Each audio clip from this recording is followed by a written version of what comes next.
नमस्कार दोस्तों, स्वागत है आपका परीक्षावाणी चैनल में। हम लोग क्रिया पढ़ रहे थे, तो अभी तक हम लोगों ने 3 क्रिया पढ़ा। एक तो हम लोगों ने रचना या कर्म के आधार पर हम लोगों ने पढ़ा था, जो कि सकर्मक और अकर्मक थी। फिर दूसरा हम लोगों ने पढ़ा था प्रेरणार्थक क्रिया, और इसके बाद पूर्वकालिक क्रिया पढ़ा था। मैंने 6 क्रिया बताया था आप लोगों को, जिसमें से 3 क्रिया पढ़ लिए थे हम लोग, और आज हम लोग संयुक्त क्रिया के बारे में जानेंगे। देखिए, संयुक्त क्रिया क्या होती है, जैसा ही शब्द से ही पता चलता हम लोगों को। संयुक्त संयुक्त का मतलब होता है दो चीजों का आपस में जुड़ना, यानी ज्वाइंट हो जाना, तो उसको हम लोग क्या कहते हैं, संयुक्त कहते हैं। ठीक, ये एक प्रकार की क्रिया होती है संयुक्त क्रिया, जिसमें दो क्रियाएं आपस में मिलेंगी, तो उसको हम लोग क्या बोलेंगे, संयुक्त क्रिया बोलते हैं। तो इसकी परिभाषा क्या होगी,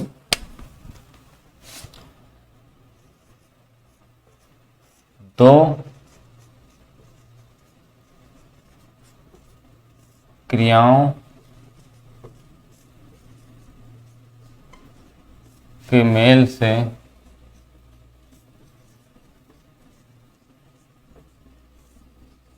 बनने वाली क्रिया संयुक्त क्रिया कहलाती है। तो देखिए, दो क्रिया मिलेगी। जैसे हम लोग बोलते हैं, मैं खाना खाने लगा। तो देखिए, यहाँ पे खाने का काम हो रहा है, तो एक तो ये हो गया और एक ये, यानी दो क्रियाएं संयुक्त हो गई। तो हम ऐसे वाक्यों में क्या हो जाएगा, ये संयुक्त क्रिया हो जाएगी, यानी दो क्रिया आपस में मिल गई। अब हम इसके भेद में चर्चा करेंगे कितने प्रकार के होते हैं। तो इनकी जो संख्या होती है, यानी जो इसके भेद होते हैं, वो 11 होते हैं। तो यहाँ पे मैंने लिखा हुआ है, जैसे आरंभ बोधक क्रिया हो गई पहली, ठीक। फिर समाप्ति बोधक क्रिया है, निश्चय बोधक क्रिया है, आवश्यकता बोधक क्रिया है, और अनुमति बोधक क्रिया है। इसके बाद शक्ति बोधक क्रिया है, अभ्यास बोधक क्रिया है, पुनरुक्ति बोधक क्रिया है, पुनरुक्ति क्रिया है, ये पुनरुक्ति संयुक्त क्रिया है, आवश्यकता बोधक क्रिया है, अवकाश बोधक क्रिया है, निश्चय बोधक क्रिया है। यानी ये 11 प्रकार की इसके भेद 11 है। संयुक्त क्रिया के भेद कितने हैं, 11। अब हम लोग एक एक भेद पे चर्चा करेंगे। जैसे कि ये जितने भी भेद लिखे हुए हैं, कुछ नहीं करना है हमको, शब्द को पकड़ना है। जैसे पहले वाली क्रिया में क्या दिया, आरंभ बोधक। बोधक का मतलब बोध कराने वाला, ज्ञान कराने वाला। तो आरंभ का मतलब क्या होता है, किसी कोई कार्य जब होता है तो उसको हम लोग क्या बोलते हैं, आरंभ हो रहा है, किसी चीज की शुरुआत। तो इसमें ऐसी क्रिया आएगी जहां पे कोई क्रिया की क्या होगी, शुरुआत होगी, यानी आरंभ होगा, तो उसको हम लोग आरंभ बोधक क्रिया कह देंगे। वैसे समाप्ति बोधक क्रिया, कोई अगर क्रिया समाप्त हो जाती है तो उसको हम लोग समाप्ति बोधक क्रिया बोलते हैं। जैसे मैं बोलता हूँ कि मैं मान लीजिए खाना खाने का काम कर रहा हूँ, तो खाना खाने का काम हो रहा है, तो समाप्त कैसे होगा, उसमें हम लोग क्या कहेंगे उसको, कि मैं खाना खा चुका, यानी खाना खाने का जो काम मैं कर रहा था वो क्या हो गया, समाप्त हो गया। तो ऐसा हम लोग एक एक क्रिया के बारे में यहाँ चर्चा करेंगे, और उसका उदाहरण हम लोग देखेंगे कि कौन कौन से उदाहरण उस पर बनते हैं। तो देखिए, पहली क्रिया हम लोग लेते हैं आरंभ बोधक क्रिया।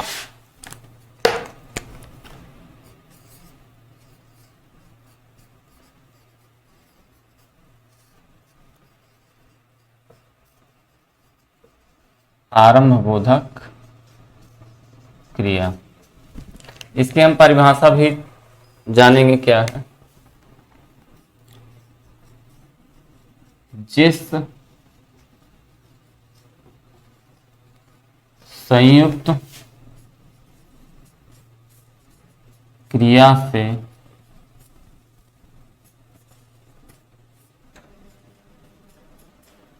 किसी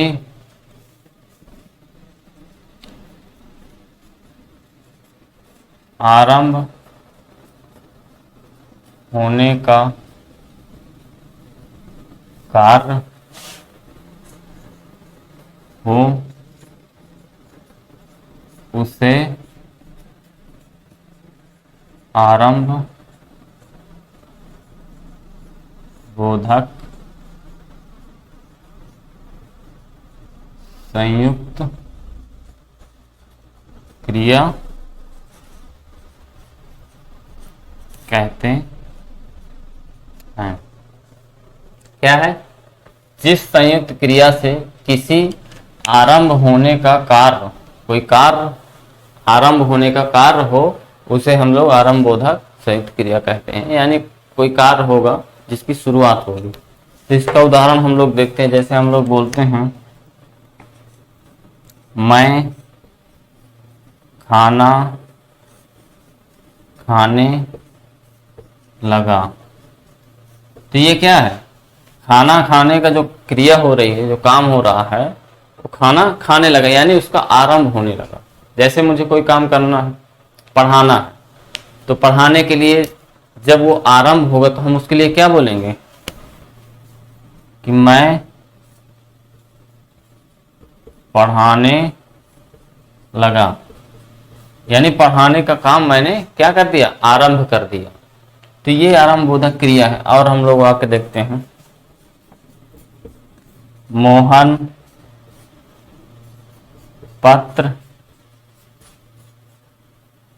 लिखने लगा। तो देखिए पत्र लिखने का कार्य हो रहा है, क्रिया हो रही है, ठीक। तो ये क्या हो रही है? आरंभ हो रहा है। यहाँ पे पत्र जो लिखने का कार्य हो रहा है वो क्या हो रहा है? अभी क्या हो रहा है? आरंभ हो रहा है। इसी को जब हम लोग अभी समाप्ति बोधक देखेंगे तो ये अभी आरंभ हो रहा है। अब जब हम इन्हीं क्रियाओं को जब हम लोग समाप्त करेंगे तो देखिए मैं खाना खाने लगा। अगर हम खाना खाने लगा और जब खाना खाने का काम यानी जो कार्य होगा, जो क्रिया होगी वो समाप्त होगी, तो हम उसके लिए क्या बोलेंगे? मैं खाना खा चुका। यानी वो क्रिया क्या हो गई? समाप्त होगी। तो उस क्रिया को हम लोग समाप्ति बोधक क्रिया कह देते हैं। कुछ नहीं है, जब हम लोग पूरा सेंटेंस पढ़ेंगे, जब वाक्य पढ़ेंगे, तो हमको भाव समझना है कि उस क्रिया में कौन सा भाव दे रहा है। यानी जब कोई क्वेश्चन आएगा तो उस पर ऑप्शन दिया रहेगा, तो ऑप्शन से हम लोग पहचानेंगे कि आरंभ शब्द हम लोग पकड़ना है। आरंभ का मतलब शुरुआत। अगर उस क्रिया में कोई काम ऐसा हो रहा है जो शुरुआत हो रहा हो, तो हम लोग उसको आरंभ बोधक क्रिया कहेंगे। तो ये है आरंभ बोधक क्रिया। दूसरा क्रिया हम लोग देखते हैं।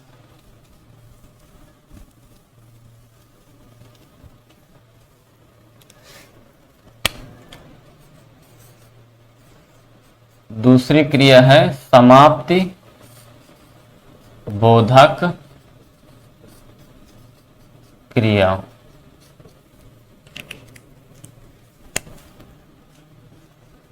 इसकी परिभाषा होगी जिस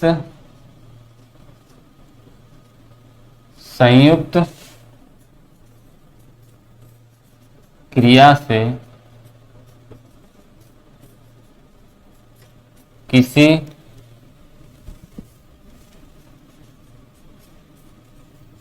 क्रिया के समाप्त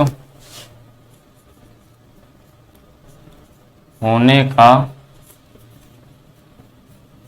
बोध हो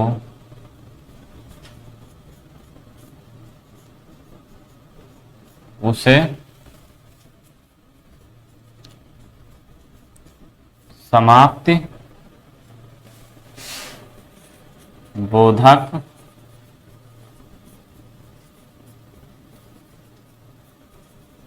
क्रिया कहते हैं। तो देखिए उसमें हम लोग पढ़े थे आरंभ बोधक क्रिया में हम लोग कोई काम क्या हो रहा था? आरंभ हो रहा था। ये क्रिया क्या है?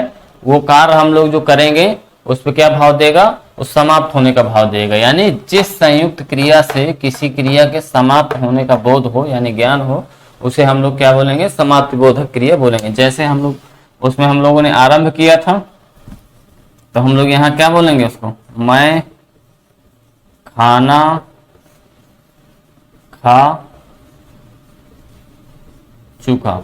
तो देखिए क्या है, ये खाना खाने का जो काम हो रहा है वो चुका शब्द से, जो चुका क्रिया से, इससे क्या पता चल पा रहा है कि ये क्रिया जो कर रहा था कर्ता, वो क्रिया क्या हो गई, समाप्ति हो गई है। तो इसलिए हम इस क्रिया को क्या बोलेंगे, समाप्ति बोधक क्रिया बोलेंगे। दूसरा हम उसमें आरंभ में लिए थे कि मैं पढ़ाने लगा, तो हम उस क्रिया को समाप्त करेंगे तो क्या बोलेंगे, मैं पढ़ा चुका। मैं खेल चुका। मोहन पढ़ चुका। तो देखिए सभी में क्या है, चुका चुका आ रहा है, यानी कोई क्रिया यहाँ पे जो हो रही थी वो क्या हो गई है, समाप्त। तो इस प्रकार ऐसी क्रियाओं को हम लोग क्या बोलते हैं, समाप्ति बोधक क्रिया।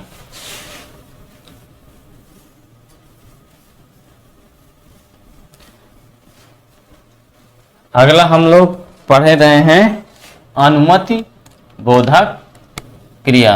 तीसरा नंबर क्या है, अनुमति।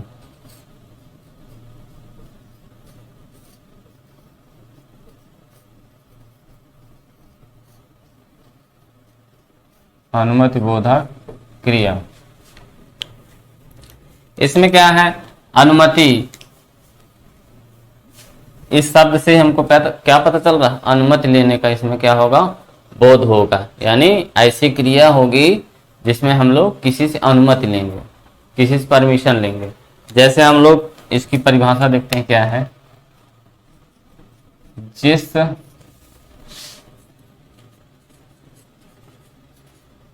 संयुक्त क्रिया से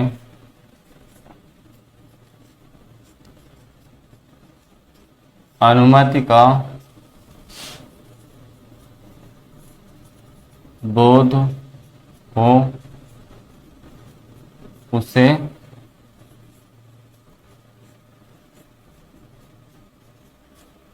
अनुमति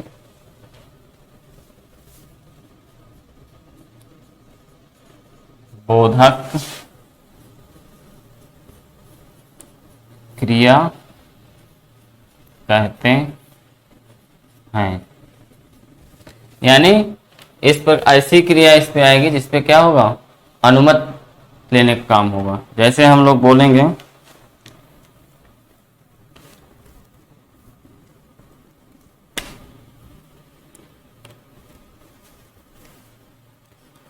मुझे जाने दो, यानी ये क्या है, कोई किसी से अनुमति ले रहा है। मुझे पढ़ने दो, उसे खेलने दो।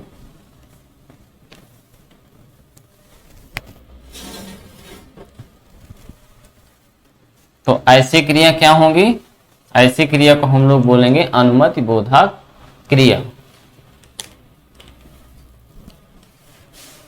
यानी यहाँ पे क्या है, इन क्रियाओं से हमको क्या पता चल रहा है, अनुमति लेने का काम पता चल रहा है, यानी अनुमति ली जा रही है।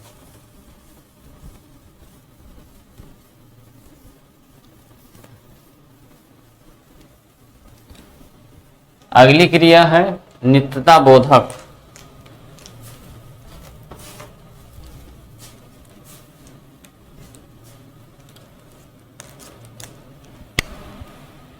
चौथी जो क्रिया है हम लोगों की वो है नित्यता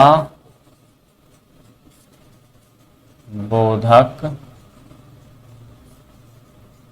क्रिया।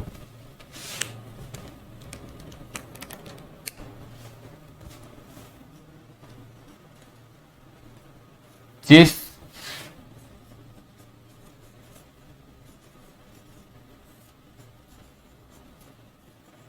संयुक्त क्रिया से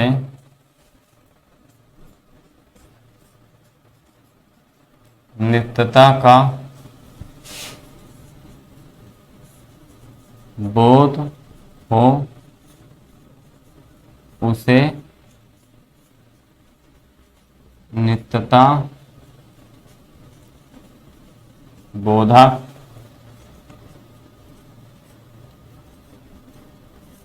संयुक्त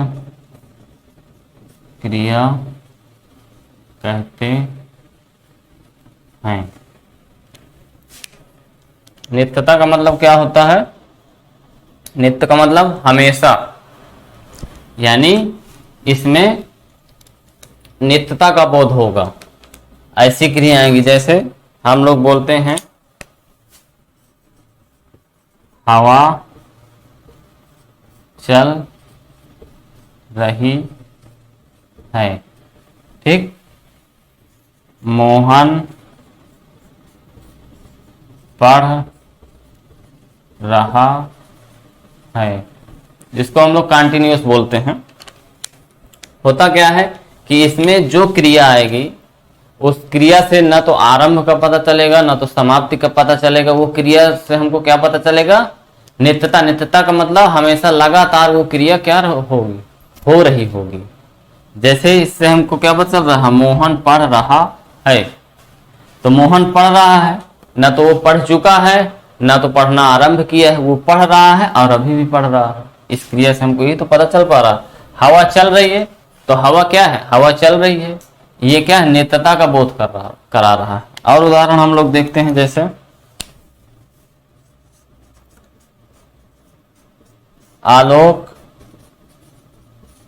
खेल रहा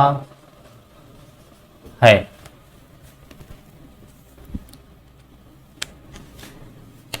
दूसरा वाक्य हम लेते हैं,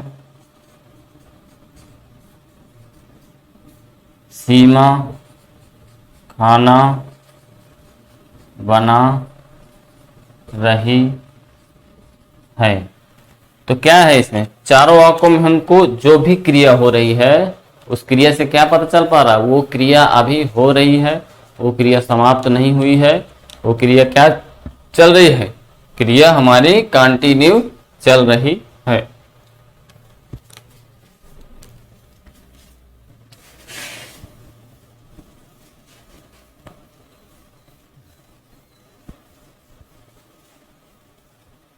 अगला हम लोग देखते हैं क्रिया हमारी इच्छा बोधक क्रिया।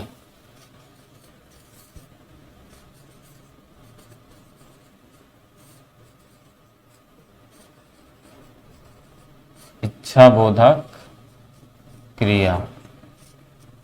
इच्छा बोधक क्रिया क्या होती है? इच्छा जैसे शब्द से ही पता चल पा रहा है ना। इसमें जो क्रिया होगी वो कर्ता जो भी क्रिया करेगी उससे हमको क्या बोध होगा? इच्छा का बोध होगा। तो इसकी परिभाषा क्या होगी? जिस संयुक्त क्रिया से इच्छा का बोध हो उसे इच्छा बोधक क्रिया कहते हैं। तो देखिए ऐसी क्रियाओं से हमको क्या पता चलेगा? इच्छा का पता चलेगा, यानी वो क्या चाह रहा है। जो भी इसमें वाक्य आएंगे इसमें मतलब उसकी चाहत प्रकट होगी, क्या क्या वो चाह रहा है, उसकी इच्छा क्या है। जैसे हम लोग बोलेंगे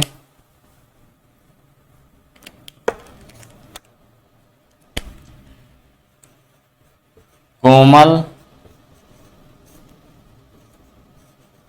पढ़ना चाहती है, ठीक। मनीषा खेलना चाहती है। तो देखिए जो कोमल है, ठीक, उसकी इच्छा क्या है? पढ़ने की इच्छा। वो क्या पढ़ना चाहती है।